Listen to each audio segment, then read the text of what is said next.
Imagine you're standing by the riverbank, listening to the gentle babbling of flowing water, when suddenly an elderly hand emerges from the stream, desperately clinging to a tree branch, as if desperately trying to hold on to life itself. This is the true story of Frank Wilson, a 78-year-old man who had spent his entire life caring for his small plot of land. But what he never could have imagined was that his own daughter, the only person he loved most in this world, would be the one to push him into that freezing river. Everyone thought he was dead. Even his daughter held a fake funeral, weeping in front of the neighbors. But Frank Wilson came back. And when he appeared in that meeting room that day, those who had once wanted to bury him were stunned as if they had seen a ghost. So how did he manage to survive? Why did his own daughter betray her father? And what happened when a man presumed dead walked in to sign the house sale contract? Join me in listening to this deeply moving and surprising story. I guarantee that the ending will bring you to tears and leave you reflecting profoundly on the meaning of selflessness, betrayal, and the ability to rise again after life's hardest blows. Frank Wilson, with weathered hands that told stories of decades spent working the soil, moved methodically through his garden. Each measured step spoke of a man who had found peace in simple routines: pulling weeds, watering tomatoes, checking on his small greenhouse where he grew herbs year-round. His movements remained steady despite his age. Frank knew every stone, every root, every corner of his small world. He caressed the lettuce stems and murmured as if they still remembered his touch, as if talking to plants were something natural, necessary. The air was impregnated with the aroma of herbs and wet earth, that humble perfume known only by those who have lived far from noise and close to the soul. Birds sang without hurry, and he would stop from time to time to breathe deeply and smile toward the sky, grateful. He needed nothing more. There in his small refuge, Frank was master of time. Inside the house, on a modest shelf of aged wood, was a photograph that the old man cleaned with devotion every morning.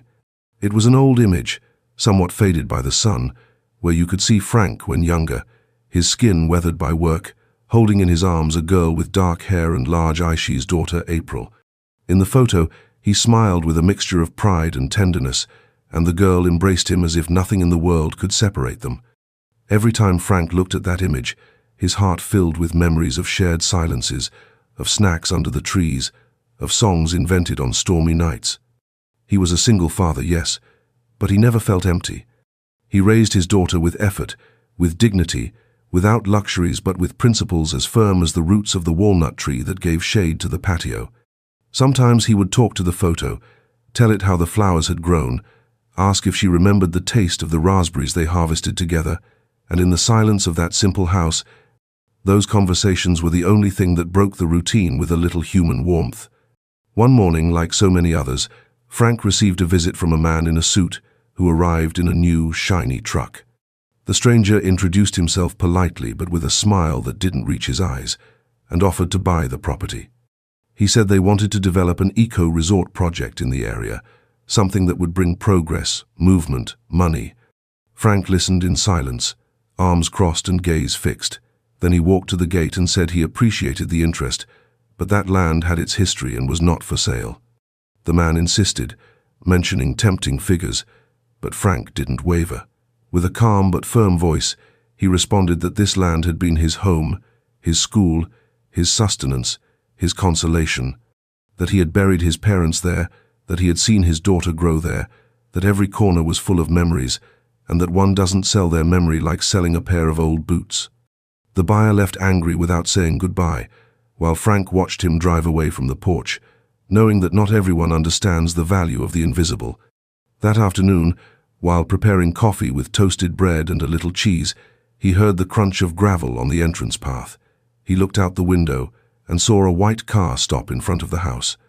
From it descended two figures he knew well, his daughter April, whom he hadn't seen for more than a year, and her husband James Parker, a man he had never fully accepted. April walked with tense steps, her beautiful face marked by an expression of discomfort and anxiety.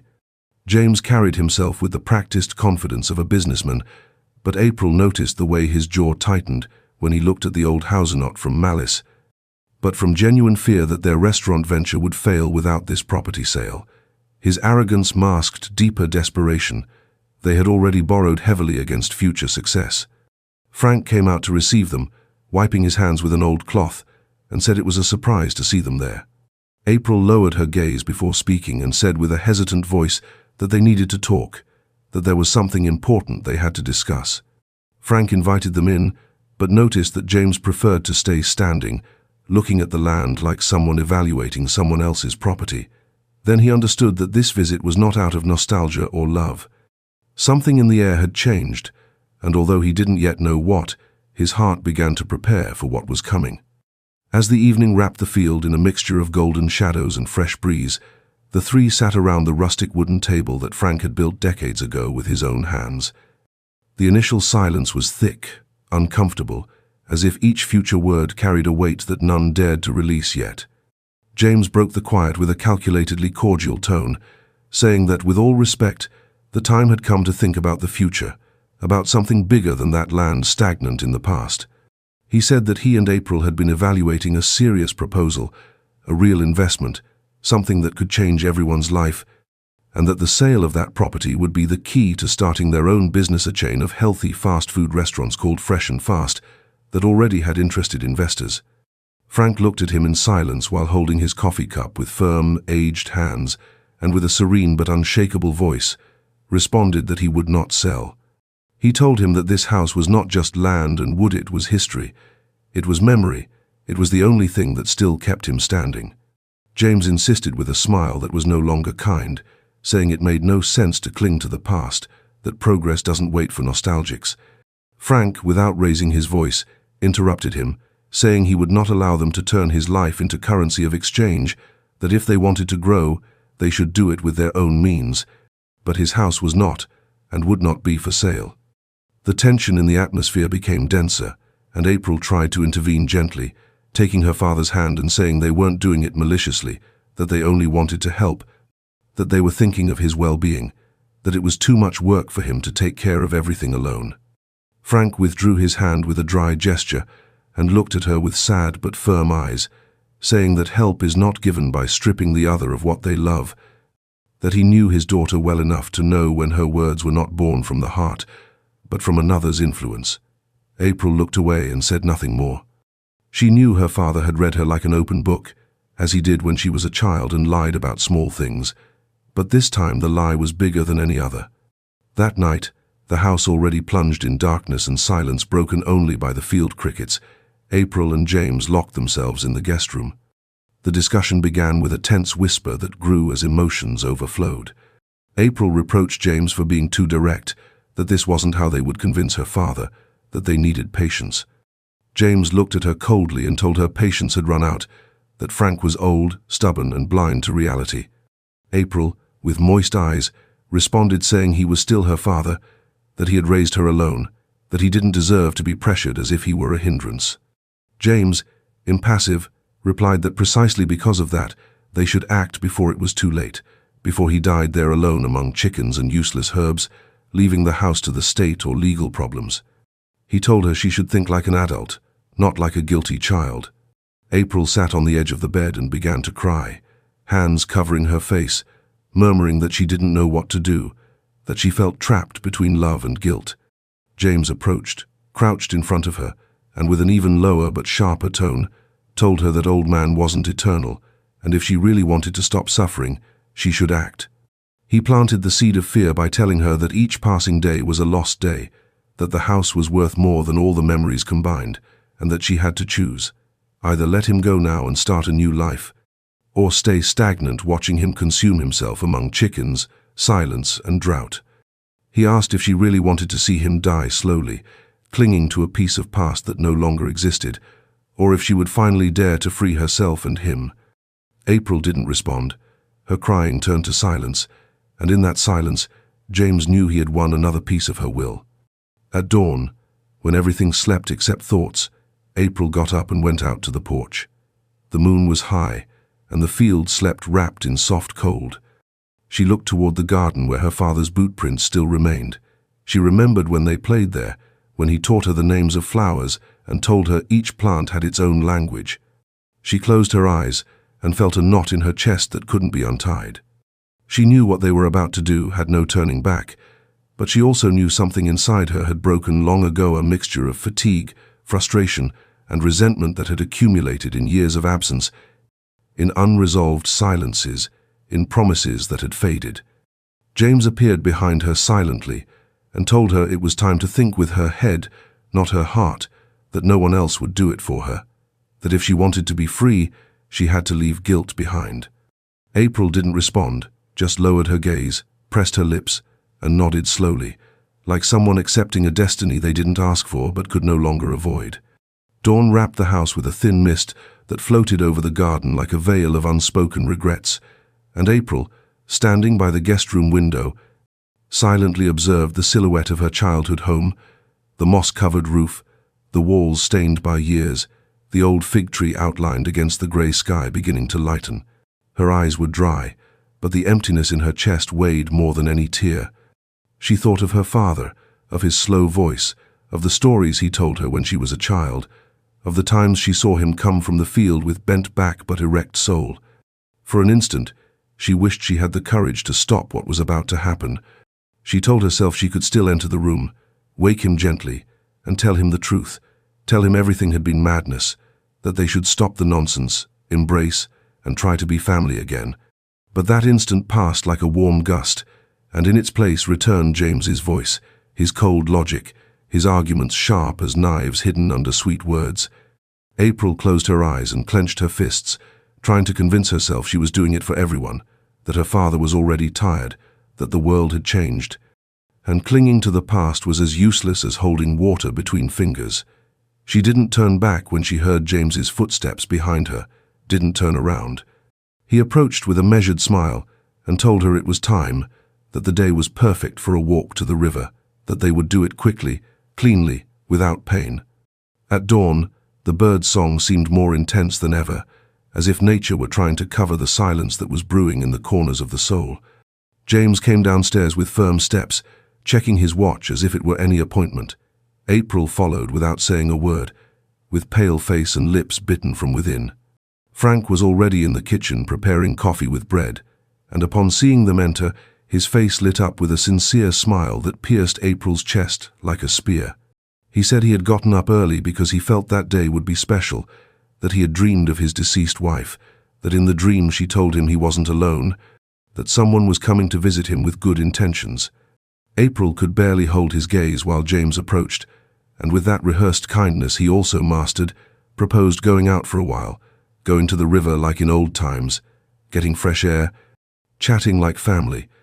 Frank raised his eyebrows, surprised but happy, and responded that he loved the idea, that it had been years since they shared a moment like that he even had his best shirt saved for an occasion like this.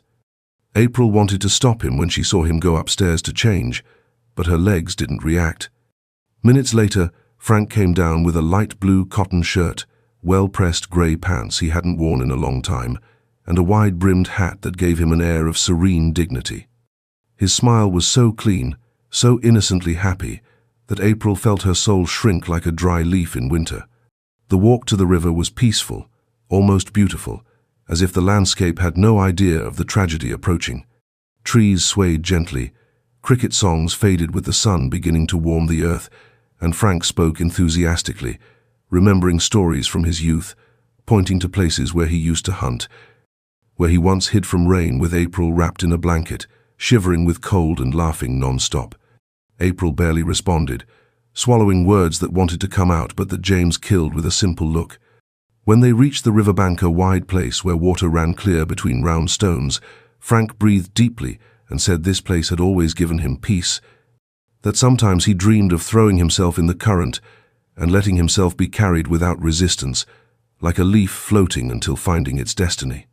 James positioned himself behind him and said that was a very poetic thought, and sometimes destiny needed a little push. April turned sharply upon hearing the word push, but James had already taken the first step. With a dry movement, he grabbed Frank's arm, and without the elderly man having time to react, pushed him forward with force. April, paralyzed, did nothing when she saw her father lose balance, stagger with extended arms seeking support, and then fall into the water with a dull thud that seemed to stop time. Frank's body disappeared for an instant under the current, while April released a muffled scream that no one heard. James, unperturbed, watched the water like someone monitoring a completed task. April fell to her knees by the shore, staring fixedly at the river, waiting to see her father's silhouette emerge. Ask for help, say something. But nothing appeared. James approached and told her it was for the best, that everything had ended, that now they could start anew. April didn't respond. Her gaze remained fixed on the water where just seconds ago was the only man who had loved her unconditionally. At that moment, the sun broke through the branches with golden light that illuminated April's face, and although her eyes were dry, inside her soul screamed, wondering if she would ever be able to forgive herself for not having the courage to say no. The river's current enveloped him with unexpected violence. Frank's body, brutally thrown, first hit a submerged stone and then was swallowed by cold waters that dragged him downstream without mercy. His eyes, open in a gesture of absolute bewilderment, seemed not to understand what had just occurred. For an eternal second, his mind battled between disbelief and the most primitive terror. It couldn't be true that his daughter, his little April, was standing there next to that man doing nothing. Water filled his mouth and lungs like cruel punishment, while his arms tried uselessly to grab onto something, to a branch, a rock, a miracle. The initial blow clouded his senses but didn't extinguish them. He felt every second of his sinking like an eternity, the cold that chilled him to the bone, the darkness surrounding him like a closed veil, the dull roar of water that gave no respite. His thoughts mixed with images from the past-off April as a child, of laughter among trees, of nights under stars, and amid all that, a certainty began to grow in his chest. He wasn't going to surrender. Not like this. On the shore, April couldn't bear to watch anymore. As soon as she saw her father submerge and disappear among the agitated waters, she turned her face toward the forest, closed her eyes tightly, and gritted her teeth until it hurt. An icy weight fell on her shoulders, as if gravity itself forced her to bow before guilt. Her hands trembled, and in her throat formed a dry knot she couldn't untie. She felt nauseous, not from what she had seen but from what she had allowed. She thought of running to the water, of screaming, of throwing herself after him, but she didn't move. She remained motionless, as if her feet had melted with the earth. Inside, her soul battled between the instinct to save her father and absolute fear of confronting James. She told herself there was no turning back, that it was too late, that what was done was done. But in reality, she didn't want to face what she had allowed. She clenched her fists and felt nails dig into her palms, minimal pain compared to what burned inside. James, on the other hand, observed the river with the calm of someone finishing a pending task. He ran his hands over his pants, carelessly cleaning some drops of water and dirt that had splashed during the fall. With the same voice he used to close a deal or give an order on the phone, he said they were now free, that they could finally start anew without burdens, without others' guilt, without ghosts from the past.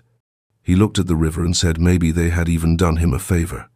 Then he turned to April and asked if she was okay, though his tone showed no real concern, only fulfillment of an emotional protocol. She didn't respond. She couldn't. At that moment her body was there by the water, but her mind was elsewhere, in a mixture of pain, doubt, and emptiness she couldn't fully understand. James's words turned her stomach. She felt she was losing something more than her father. She was losing herself. In the distance, the forest sound resumed its usual song, as if everything were part of the natural cycle, as if crimes and guilt dissolved among trunks and stones. But something very subtle broke the false harmony of that scene. Among the bushes further down, where the river made an unexpected turn and current slowed by a group of mossy rocks, a small movement interrupted the stillness. A branch trembled, not from wind but from a hand that had grabbed it desperately. It was barely a gesture, an almost imperceptible touch, but there it was, an aged, pale, wounded fist emerging from water, clinging with the strength only those who refuse to give up possess. Frank, battered, gasping between coughs and pain, had managed to float to a less aggressive area of the river. Blood ran down his forehead, an open wound pulsed at his temple, but his eyes remained open, now filled with quiet fury, with iron will he hadn't shown in years. His agitated but clear mind repeated a single phrase that kept him awake. This wasn't how his story would end. With each labored breath, with each spasm of pain in his chest, Frank repeated to himself that he still had something to say, something to show, something to recover. The river had wanted to take him, but he hadn't surrendered yet. Not while the world believed he was dead. Not while his daughter lived under that man's control. With what little strength remained, he dragged himself among stones and roots, hiding in the vegetation shadows, while life began to return to his body like embers slowly reigniting. Frank's body, covered in mud, dried blood, and leaves stuck by humidity, slid slowly along the river's rocky shore like a piece of forgotten history refusing to sink. His swollen, scratched hands clung stubbornly to the old trunk of a fallen willow whose slippery bark offered barely minimum support. He breathed with difficulty, as if air struggled to cross his bruised chest, and each inspiration was a battle between pain and will to stay alive. Meanwhile, days passed, and the morning facade began to fade. James was impatient. He knew the property where Frank lived had high value due to its extension, location, and natural resources surrounding it. He tried to initiate transfer procedures, but hit one obstacle after another. The house documentation wasn't in order there. The current had dragged him farther than he imagined, and though he didn't know with certainty how many minutes or perhaps hours she had spent unconscious among river eddies, he knew he shouldn't stop.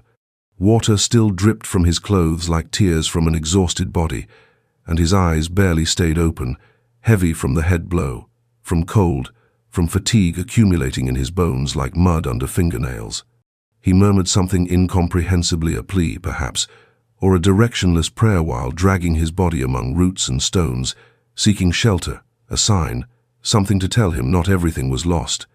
A few meters ahead, hidden among wild vegetation and cliffs formed by years of erosion and oblivion, appeared a hole between two large stones covered with moss and shadows. It seemed like a natural grotto or cave, barely wide enough to shelter from wind. Frank saw it like someone seeing a lighthouse amid shipwreck, and with his last strength impulse, let himself fall inside. The floor was cold but dry, covered with dry leaves and branches that creaked under his weight.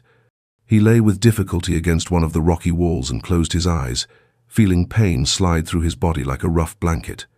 The cave's silence was deep, interrupted only by the soft tapping of water still dripping from his clothes, and the echo of his labored breathing.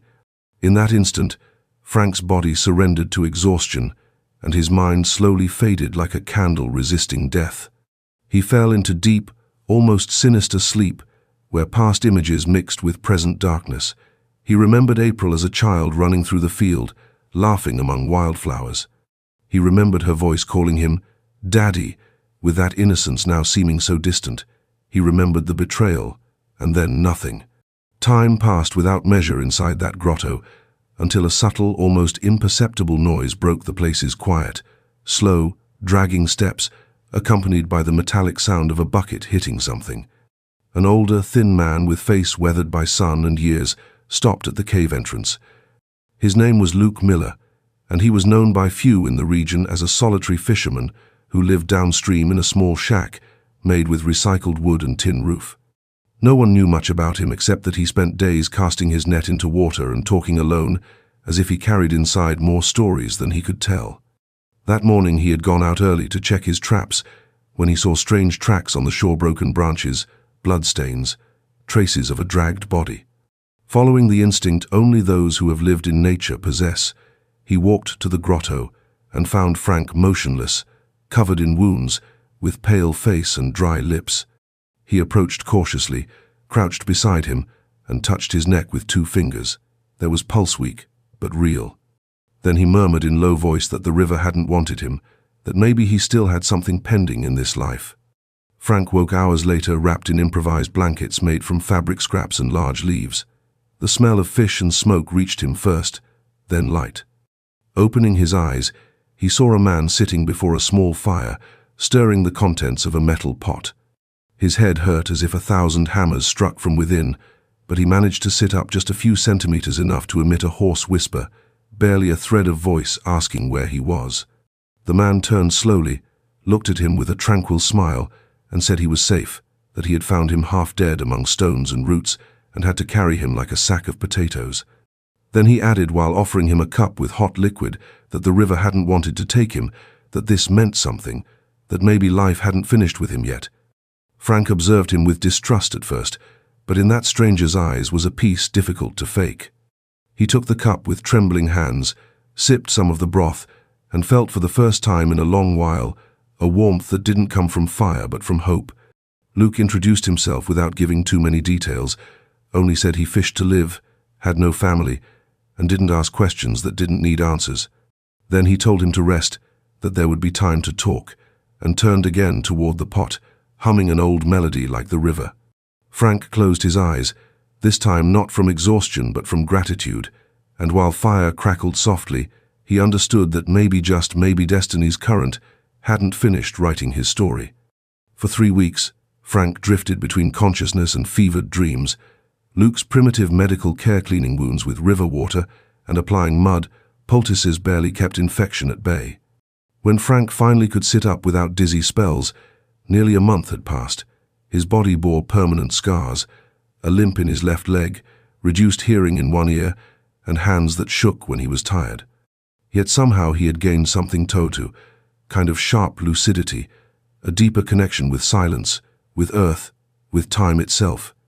A kind of sharp lucidity, a deeper connection with silence, with earth, with time itself. He slept on an improvised bed of sacks and worn blankets, surrounded by the smell of river, old wood, simple life. During mornings, Luke went fishing while he struggled to move his body, to walk again with firm steps. One morning, after a particularly long night of insomnia and thoughts, Frank decided to leave the cabin and explore the surroundings a bit. He leaned on an improvised walking stick Luke had carved from a eucalyptus branch and with slow steps descended a small slope that led him back to the river, right to a curve where waters formed a tranquil backwater. There, among humid rocks and moss, shining with filtered sunlight, something caught his attention. He bent with difficulty, bringing his sight closer, and saw golden glimmers trapped between stone cracks. He first thought they were just sun reflections, a play of light on water, but when he touched those particles with his fingers and felt their hardness and weight, he understood this wasn't an illusion. It was gold, real gold. Frank remained silent for a moment, fingers covered by that golden dust, and felt a mixture of amazement and distrust. It was too strange, too improbable. He looked around as if expecting someone else to have seen the same, but there was no one, only the eternal, indifferent river, following its course as if it didn't hide secrets. He returned to the cabin later with accelerated heart and trembling hands, and when Luke returned with a couple of fish hanging from wire, he showed him what he had found. Luke observed the fragments with attention, rubbed them between fingers, even bit them, and then said with grave voice that yes, it was gold ancient, very ancient, probably from mines abandoned more than half a century ago, when the government closed access due to cave-ins and accidents. He told that he had heard stories from old miners who said the river still carried small traces of metal, but no one had ever found a vein so close, so clear. He said it was a dangerous find, that gold was more curse than blessing if it fell into wrong hands. Frank listened in silence, sitting before the fire, feeling how life once again gave him a second chance, but this time with a powerful weapon that could change everything. They spent hours talking. Luke asked what he would do with what he had found, and Frank responded he didn't know yet, that he didn't want gold to become rich, wasn't seeking luxuries or revenge, but he did want justice, dignity, to close a cycle that had been violently and treacherously stolen from him. He said he didn't want to leave this world being just a forgotten old man, that he still had something to tell, to teach, to correct. Luke, with his silent wisdom, put a hand on his shoulder and told him they should then keep the secret, use it wisely, not let greed ruin everything. He proposed they work in silence, collecting little by little, carefully, without raising suspicions. Frank nodded. They made a simple but profound pact.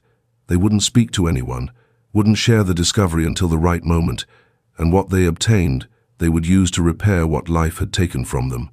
In that instant, Frank felt the river that had once tried to kill him now offered him something more than gold. It offered redemption. That same night, while fire crackled, listening in silence, Frank took out an old notebook. Luke had offered him of those with hard cardboard covers and pages, yellowed by time. He took a pencil and began to write with large letters, clumsy at first due to his fingers' stiffness, but with soul ignited inside. He wrote that his story hadn't ended, that someone had tried to close it for him, but now he was the one holding the pen. He wrote about his daughter, about James, about working days on the land, about solitude, about the river's blow, and also about gold not as treasure, but as symbol, as echo of something buried that could still be reborn. Each word he wrote was a brick in his reconstruction. Luke watched him from his corner without interrupting, knowing some battles are fought in ink's silence. Outside, the river continued its course, but it was no longer the same. Now among its stones it guarded a secret, shared by two men. Life had dragged, but destiny had crossed for something greater than themselves. While the river continued its silent course and Frank, in a cabin hidden among vegetation, rebuilt his body and spirit with the patient strength of one who has returned from the abyss. At the other end of town, life appeared to continue normally, though under a mask carefully placed by those who had committed a betrayal too great to be named. April walked through streets with sorrowful face, dressed in dark colors, with deliberately dimmed eyes to avoid raising suspicions. She greeted neighbors with calculated sadness, and repeated over and over that her father had mysteriously disappeared during a walk, that they searched for days, but the river doesn't return what it takes. Some townspeople consoled her with soft words, others looked at her with distrust, but no one said anything. In small communities, rumors run faster than water, but silence also weighs more than truth. James, always skillful with words, gave short interviews point blank. He said they were devastated, that police had done what they could, that it was a tragedy, one of those things that happen, and no one can explain. He even had flyers printed with Frank's photo in black and white, and pasted them on some posts, as if that were enough to clean the trace of what he had done. Were old, unupdated deeds, accumulated municipal debts, rural taxes unpaid for years. Officials demanded papers they didn't have, signatures they couldn't forge without running risks. James began losing his temper. He argued with April behind closed doors, reproached her for not having convinced her father to sell while alive, yelled that they had done it for her, for both of them, and now they were trapped in legal mess. April, increasingly thin and absent, no longer responded with the same conviction. She spent hours sitting in the old living room chair, looking at the door her father always used, as if still expecting to see him enter with his hat and dragging step. In her mind, Frank's face appeared over and over, but not as a vengeful ghost, but as a wound that wouldn't close. She didn't speak much, and when she did, her voice was barely an echo of what it had been. James noticed her distant but attributed it to guilt. He, on the other hand, was determined to take advantage of any opportunity that arose to profit from what he already considered his. It was amid this growing tension that an elegant lawyer appeared, grey suit and leather briefcase, who presented himself at the house one cloudy afternoon. He said he represented an international company interested in acquiring the property for a high-level ecological project. He brought a formal proposal with detailed figures, a sum of money higher than James could have imagined. Upon hearing the terms, his eyes shone with poorly disguised greed. The lawyer explained the company wanted to sign the contract as soon as possible, but for legal reasons they needed the owner's signature, and therefore required verifying all documentation, including the physical presence of the owner or, failing that, an official death certificate. James tried to disguise his annoyance. He responded that Mr. Frank was missing, that everyone in town knew it, that the river had swallowed him and there was no body to recover. The lawyer nodded courteously but said that wasn't sufficient to close an operation of that size. That law required certain steps, certain times. April, who was listening from the doorframe, felt a chill run down her spine. The mention of the word signature, the possibility someone might discover what really happened, made her tremble. In her head, James's words that night by the river resonated with more force than ever. Do you want to see him suffer until death, or do you want to free him? The following days were a race against time. James contacted notaries, tried to move influences, offered money under the table, but nothing seemed to advance. Without the original signature, the sale was stagnant, and his frustration began overflowing in the form of screams, threats, heavy silences. One afternoon, when he believed everything was lost, He received a call. The lawyer wanted to organize a final meeting in person, directly with the owner. James exploded. He yelled it was impossible, that this was disrespectful. The lawyer, with the patience of one who knows more than he says, responded there was new information, something unexpected, that it would be better if both he and April presented themselves at least to clarify some points. The meeting was set for the next day in a nearby city office. April, pale as a sheet of paper, asked what this meant. James, with face hardened by tension, responded it was surely a strategy to lower the price, that she shouldn't worry, that he would handle everything. But what neither James nor April knew was that far from there, in a place where the river murmured hidden truths among stones and trees, a man everyone believed dead was about to stand up. Frank, with hair whiter than ever but gaze alive like contained fire, was trying on a suit Luke had found carefully stored in an old trunk. It was dark, grey, sober, elegant. Looking at himself in the broken mirror leaning against the cabin wall, Frank didn't see himself as an elderly man but as a witness of time, as someone who had crossed death's threshold and returned not for revenge, but to write the end of his story with his own hands. He closed the jacket button, breathed deeply, and said it was time. Time to return, time to sign, time to look in the eyes of those who had given him up for dead. While adjusting his shirt cuffs, he added in low voice that some return with the current, but others return with purpose. The meeting room was wrapped in heavy atmosphere, as if the air itself knew something out of the ordinary was about to happen. Glass walls polished to the extreme reflected opaque light entering through cloudy sky, and on the main table, documents were perfectly aligned like soldiers in formation. April and James sat next to each other, but the emptiness between them was as evident as if kilometers separated them. She kept hands together on her lap, knuckles white from pressure, face pale, eyes fixed on the floor as if fearing that raising her gaze might make some dark presentiment real. James, on the other hand, showed barely disguised restlessness behind his well-pressed shirt and fitted jacket. He drummed on the table impatiently, checked his wristwatch every minute, and murmured it was time already, that he didn't understand why that lawyer made them wait so long if everything was already agreed upon. The lawyer, a man of low voice and measured smile, barely said they should wait for the final buyer, that there was one last pending formality. No one in the room could imagine what was about to happen, and even less were they prepared for the image that would soon burst into that bureaucratic routine like a blow of truth thrown on the table. Outside, the subtle noise of an engine caught everyone's attention. A black car with tinted windows stopped right in front of the building entrance. From it descended a man with firm bearing, dark grey suit, and dark glasses that hid his gaze but not his presence. Frank had spent 2 weeks preparing for this moment. Luke helped him practice walking without his limp showing, coached him on legal terminology, and most importantly, helped him contact the mining company that had been secretly monitoring gold deposits in the area for months. The lawyer was their representative, and Frank's survival combined with his mineral rights shad shifted all negotiations in his favor. The sound of his shoes on marble resonated with solemn echo in the hallway, and when he crossed the meeting room door, time seemed to stop.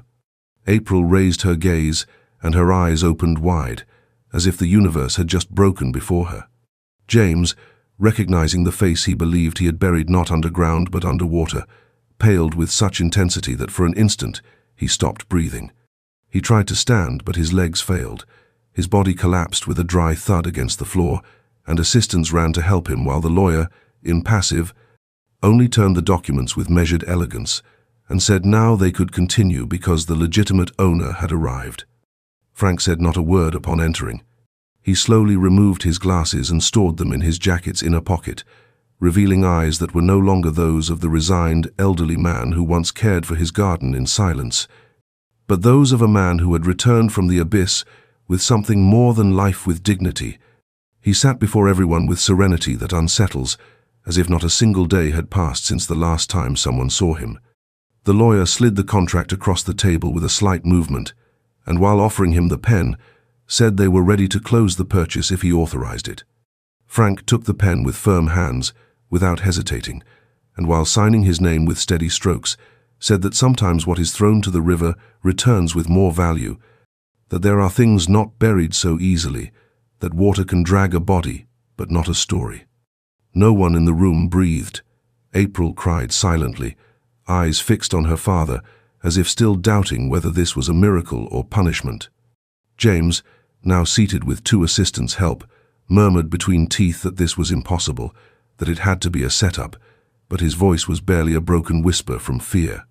Frank stood slowly once the document was signed and said he hadn't returned for revenge, that the gold found in the river wasn't the true treasure he brought with him, but the certainty he still had something to teach. He said he didn't seek punishment but ending, that life charges everyone their due, and it had returned to him something many lose forever, the right to close his own story with dignity. The lawyer thanked with a slight nod. Documents were collected, and while Frank left through the same door he had entered, no one dared say another word. Only April, trembling, half stood and whispered that she was sorry, that she didn't know how to say no, that everything got out of her hands. He looked at her for a long moment, without harshness but without softness, and responded that the river doesn't hold grudges, but doesn't forget either. Then he left without looking back, leaving in that room not just a signature but an indelible mark of something the modern world fails to understand, the power of the impossible. The old house door creaked as if recognizing the footsteps slowly approaching from the dirt path, as if the wood, dormant from time and abandonment, knew that he who approached was not a stranger, but its legitimate owner, its living memory. Frank stopped before the rusty gate, pushed it gently, and saw it open without resistance, as if it had been waiting for him. He carried in his right hand a dark leather folder containing documents that now returned to him not just the house, but the history they had tried to erase. He crossed the threshold with slow but firm step, his eyes touring every corner, as if dialoguing with memories hanging on walls, with aromas hidden under dust, with invisible echoes of a life that had been his, and they had wanted to snatch away. The air inside was dense, mixed between humidity, abandonment, and silence. On the dining table still sat the glass where he used to drink water each morning, as if time had stopped waiting for his return. Light entered through half-open windows, cut by dirty curtains, projecting long shadows that seemed to observe him in silence. April appeared from the hallway's end, barefoot, with face distorted by surprise and guilt, as if she had just seen a ghost she didn't know how to bury. Her lips parted, but she said nothing immediately. She walked toward him slowly, knees weak, hands trembling, and when she was a few steps away, she couldn't resist. She fell to her knees on the wooden floor, eyes fixed on her father's, and tried to speak, but words wouldn't organize. She barely managed to articulate with broken voice, "Dad, I." But before she could continue, Frank gently raised his hand in a pause, gesture not authoritarian but serene, like someone who doesn't need to hear more because they already know everything. His gaze wasn't of hatred or reproach, but of ancient, resigned sadness, as if disappointment had been absorbed by the river and now only space remained for what needed to be said. He didn't yell, didn't throw accusations, didn't dig up wounds. He simply looked at her deeply and said he hadn't returned to settle accounts, that he wasn't seeking punishment, revenge, tears, or explanations. He said he had returned because life's cycles shouldn't be left open like wounds, that he needed to close the door with his own hands, not with others' hands. James appeared seconds later, coming downstairs with a mixture of wounded arrogance and poorly disguised nervousness. He tried to speak, ask what all this meant, say they had rights, that they couldn't be evicted like this. But Frank interrupted him with his gazia gaze so firm it was enough to make him shut up instantly. Frank opened the leather folder and placed on the table the notarial documents, the deeds, the legal resolution recognizing him again as sole owner. He said everything was in order, there was nothing to discuss, and that chapter should end now.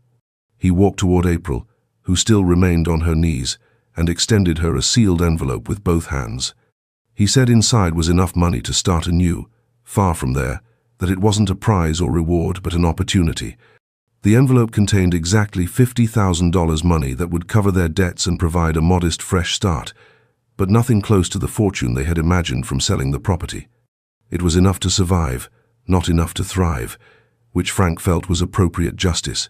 He asked them to leave, to let that land rest in peace, not to try to return, not because he demanded it with hatred, but because he had understood that forgiveness doesn't mean forgetting but liberating, and the only thing he could offer them now was that freedom to remake their lives far from what they destroyed.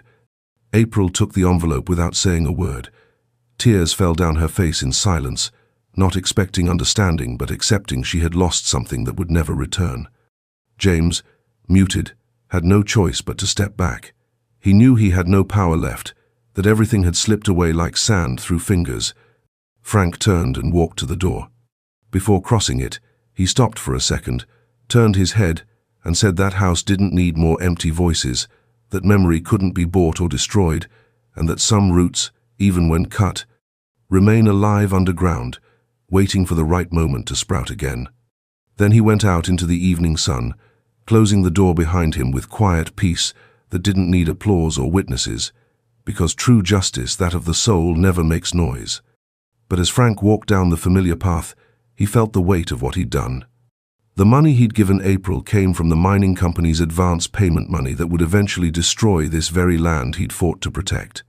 He had won the battle for his dignity, but perhaps lost the war for his home. Sometimes justice, he realized, comes with prices no one expects to pay. Frank had made an impossible choice. To gain justice for himself, he had to sacrifice the very thing he'd spent his life protecting. The irony wasn't lost on him. In saving his dignity, he had condemned his home. As he walked away down the same path where years ago he saw his daughter leave, wind moved the walnut tree branches, as if applauding his return not as hero, but as man who decided not to leave his story in anyone else's hands. The breeze ran soft that afternoon, caressing the river's surface with the same delicacy with which a mother combs her sleeping child's hair. Willow leaves swayed slowly as if listening to silence and accompanying it in its tranquil movement. On water's edge, two figures remained seated on flat stones with stretched legs and fishing rods resting in humid mud. Luke, with hat pushed back, smoked a thin cigarette he had rolled himself with dry leaves and old tobacco, while Frank, with faded grey cap and serene face, held the rod with one hand and with the other passed fingers over his notebook's rough surface. That notebook had become for weeks a life diary, a soul map, the only place where he could store what spoken words weren't capable of sustaining. Neither said anything. There was no need. Between them existed silent complicity born not from shared time but from lived pain and the way both had learned to look at the world after having lost almost everything. The river spoke to them with its constant murmur, and they responded with the quietude of those who no longer need explanations.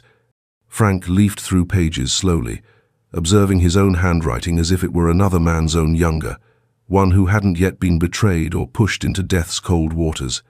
He had written everything: childhood memories, scenes with his daughter, descriptions of dawns from his garden, thoughts about gold found among stones, and reflections on love's fragility when mixed with ambition. Each page was a fragment of his soul, a way to order the chaos that had shaken him. Luke, without looking at him, asked if he thought of publishing it someday. Frank responded he didn't know, maybe yes, maybe no, but the important thing wasn't that others read it, but that he himself could remember what he lived, without it escaping like water through fingers. He said writing was like sowing. Gone doesn't know if the seed will grow, but plants it with hope anyway.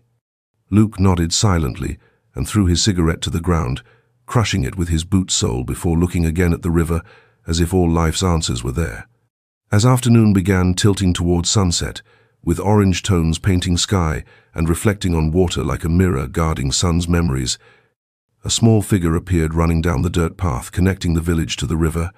It was a boy no more than 9 years old, with bare feet, clothes dirty from playing, and eyes so open they seemed like two newborn moons. He stopped a few meters from the two men and looked at them with curiosity, with that natural respect children feel for elders who seem to know things no one else knows. He remained silent for seconds, then approached a bit more, looking directly at Frank. He asked with soft but firm voice if it was true he was the man who had returned from the river, the one everyone said had gone forever, and one day appeared again, different, with a strange shine in his eyes. Frank looked at him silently, with a smile that wasn't of pride or vanity, but of deep humility, those that only exist when one has understood the true value of what they have.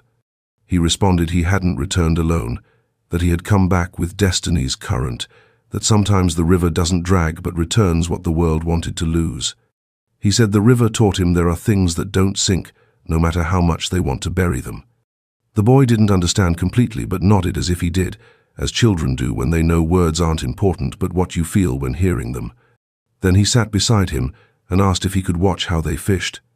Frank handed him another rod. Luke had left aside and told him yes, that learning to wait was one of life's most difficult but also most beautiful things. Luke laughed with that low, hoarse chuckle he used when something truly touched him, and said if the boy had patience, maybe the river would also teach him a couple of secrets. The sun kept going down, painting everything gold, and for an instant everything seemed at peace. Life, like the river, continued its course. But this time Frank knew he wouldn't let himself be dragged. He had learned to swim with his soul, and now, with notebook on his lap and a new story beside him, he understood that even what breaks can flow again. It just takes time, truth, and a little silence.